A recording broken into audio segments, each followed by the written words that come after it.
ನಮಸ್ಕಾರ ಎಲ್ರಿಗೂ, welcome back to my channel.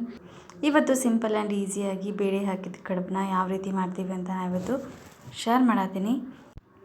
ಇದನ್ನು ದೇವರ ನೈವೇದ್ಯಕ್ಕೆ ಭಾಳ ಸುಲಭವಾಗಿ ನಾವು ಮಾಡ್ಕೋಬೋದು.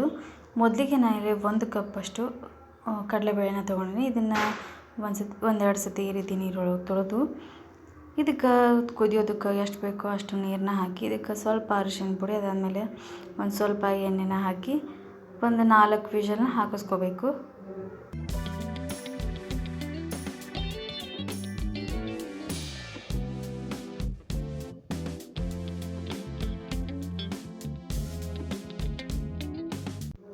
ಇದನ್ನು ಕುದಿಯೋದಕ್ಕೆ ಇಟ್ಬಿಟ್ಟು ಇವಾಗ ಇದಕ್ಕೆ ಗೋಧಿ ಹಿಟ್ಟನ್ನ ಕಲಿಸ್ಕೊಳ್ಳೋದಕ್ಕೆ ನಾನು ಇಲ್ಲಿ ಒಂದು 2 ಕಪ್ ಅಷ್ಟು ಗೋಧಿ ಹಿಟ್ಟನ್ನ ತೊಗೊಂಡಿನಿ.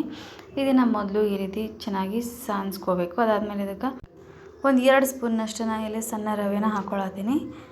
ಆಮೇಲೆ ಇದಕ್ಕೆ ರುಚಿಗೆ ಎಷ್ಟು ಬೇಕೋ ಅಷ್ಟು ಉಪ್ಪು, ಅದಾದಮೇಲೆ ಒಂದು ಸ್ವಲ್ಪ ಎಣ್ಣೆ ಹಾಕಿ ಇದನ್ನು ನೀವು ಸ್ವಲ್ಪ ಗಟ್ಟಿಯಾಗಿ ಹಿಟ್ಟನ್ನ ನಾದ್ಕೋಬೇಕಾಗ್ತೈತಿ. ಜಾಸ್ತಿ ಗಟ್ಟಿಯಾಗೂ ನಾದ್ಕೊಳಕ್ಕೆ ಹೋಗಬಾರ್ದು. ನಾವು ಪೂರಿ ಹಿಟ್ಟಿಗೆ ಯಾವ ರೀತಿ ನಾದ್ಕೋತೀವಿ ಅದೇ ರೀತಿ ಹಿಟ್ಟನ್ನ ಕಲಿಸ್ಕೋಬೇಕು.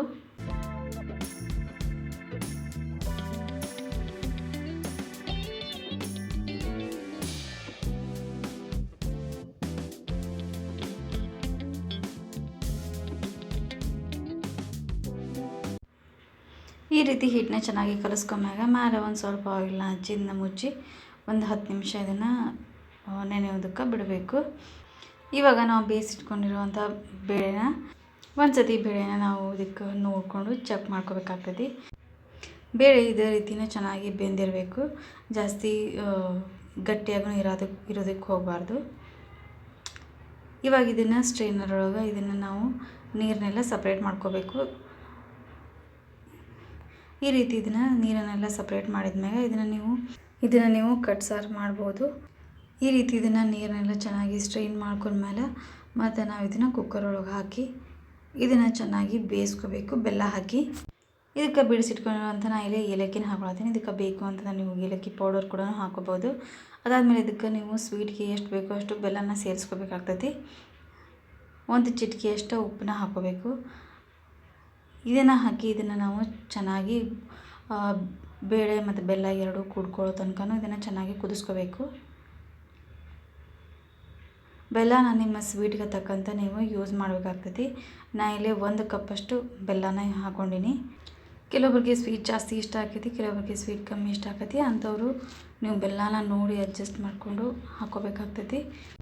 ಈ ರೀತಿ ಬೆಲ್ಲ ಎಲ್ಲ ಕರಗಿದ್ಮ್ಯಾಗ ಈ ರೀತಿ ಚೆನ್ನಾಗಿ ಮಿಕ್ಸ್ ಆದಮೇಲೆ ಫ್ಲೇಮ್ನ ಆಫ್ ಮಾಡಿ ಇದನ್ನು ಕಂಪ್ಲೀಟಾಗಿ ಕೂಲ್ ಆಗೋದಕ್ಕೆ ಬಿಡಬೇಕು.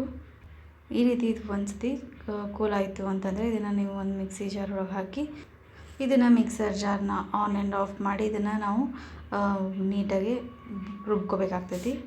ಇದನ್ನು ನೀವು ಬೇಕು ಅಂತಂದರೆ ಸ್ವಲ್ಪನ 2 ಸತಿನ ಹಾಕ್ಬೋದು. ಈ ರೀತಿ ಇದಕ್ಕೆ ಒಂದು ಸ್ವಲ್ಪ ಈ ರೀತಿ ಸ್ಮೂತಾಗಿ ಪೇಸ್ಟ್ ಆದರೆ ಸಾಕು ಕಡುಬಿಗೆ. ಇವಾಗ ಇದನ್ನು ಒಂದು ಪ್ಲೇಟ್ ಒಳಗೆ ತೆಗೆದು ಸೈಡ್ಗೆ ಇಟ್ಕೋಬೇಕು.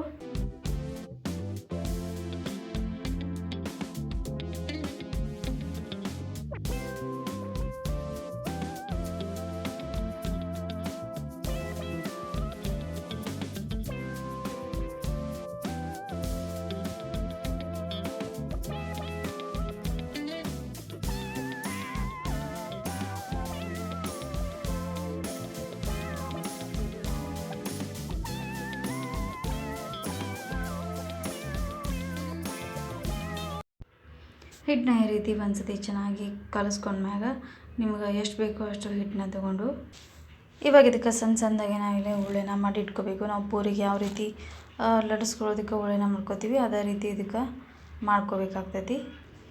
ಇದನ್ನು ಲಟ್ಸುವಾಗ ನೀವು ಇದಕ್ಕೆ ಆಯಿಲ್ನಾದರೂ ಹಚ್ಬೋದು, ಇಲ್ಲ ಹಿಟ್ಟನ್ನಾದರೂ ಹಚ್ಚಿ ನಾವು ಲಟ್ಟಿಸ್ಕೋಬೋದು.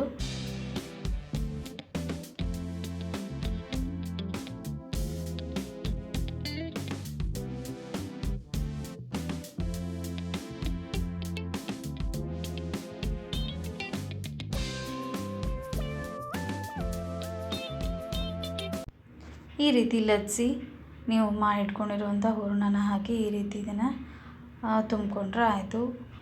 ಇದೇ ರೀತಿ ನಾವಿಲ್ಲಿ ಎಲ್ಲ ಕಡುಬುಗಳನ್ನು ಮಾಡಿ ಇಟ್ಕೋಬೇಕು.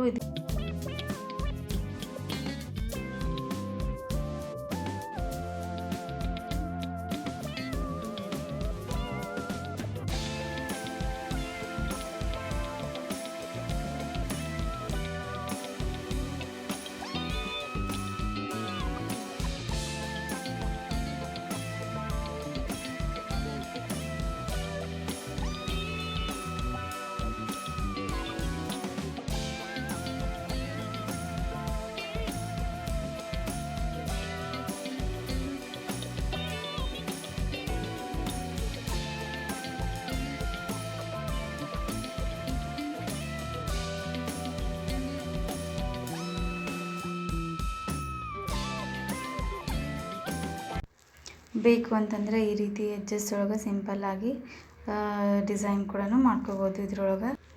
ಇವಾಗ ಮೀಡಿಯಮ್ ಫ್ಲೇಮ್ ಒಳಗೆ ಎರಡೂ ಕಡೆ ಚೆನ್ನಾಗಿ ನಾವು ಫ್ರೈ ಮಾಡ್ಕೋಬೇಕು. ಈ ರೀತಿ ಫ್ರೈ ಮಾಡ್ಕೊಂಡ್ರೆ ಆಯಿತು. ಈ ಕಡೆನ ಭಾಳ ಈಸಿಯಾಗಿ ಸಿಂಪಲ್ಲಾಗಿ ಎಲ್ಲ ಹಬ್ಬಕ್ಕೂ ಮಾಡ್ಕೋಬೋದು. ನೀವು ಬರುವಂಥ ಫೆಸ್ಟಿವಲ್ಸ್ ಒಳಗೆ ನೀವು ಮನೆಯೊಳಗೆ ಟ್ರೈ ಮಾಡಿರಿ.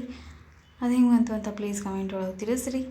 ಹೋಪ್ ಈ ಒಂದು ರೆಸಿಪಿ ವಿಡಿಯೋ ನಿಮಗೆ ಇಷ್ಟ ಆಗೈತಿ ಅಂತ ಅಂದ್ಕೊಳ್ತೀನಿ. ಈ ವಿಡಿಯೋ ಇಷ್ಟ ಆಗಿತ್ತು ಅಂದರೆ ಪ್ಲೀಸ್ ಒಂದು ಲೈಕ್ ಮಾಡಿರಿ, ಶೇರ್ ಮಾಡಿರಿ ಆ್ಯಂಡ್ ಕಮೆಂಟ್ ಮಾಡಿರಿ. ಯಾರೆಲ್ಲ ಸಬ್ಸ್ಕ್ರೈಬ್ ಮಾಡ್ಕೊಳ್ಳೋದು ನೋಡ್ತಿದ್ರಿ ಅಂದರೆ ಪ್ಲೀಸ್ ಸಬ್ಸ್ಕ್ರೈಬ್ ಮಾಡ್ಕೊರಿ. ಪಕ್ಕದಲ್ಲಿರುವಂಥ ಬೆಲ್ ಐಕನನ್ನು ಕ್ಲಿಕ್ ಮಾಡಿರಿ. ಇದರಿಂದ ನಾ ಮಾಡೋ ಪ್ರತಿಯೊಂದು ವಿಡಿಯೋದ ನೋಟಿಫಿಕೇಷನ್ ಫಸ್ಟ್ ನಿಮಗೆ ಬರ್ತೈತಿ. ಈ ವಿಡಿಯೋ ಇಷ್ಟ ಆಗದಿದ್ರು ಕಮೆಂಟ್ ಒಳಗೆ ತಿಳಿಸ್ರಿ. Thanks for watching and keep watching.